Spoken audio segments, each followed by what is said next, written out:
Okay, I'm just going to add one last amendment to the last video on the instructions on wiring up an Arcade Blaster Essentials package. The credit button, which is basically on the player one side. On my bunch of wires, it comes in together with the speaker wire, and it's the green and white here.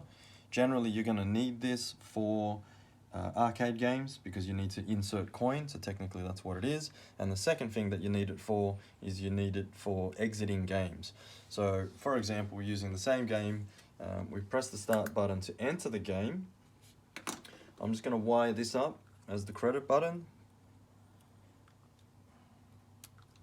So I'll just get one of the grounds. Okay.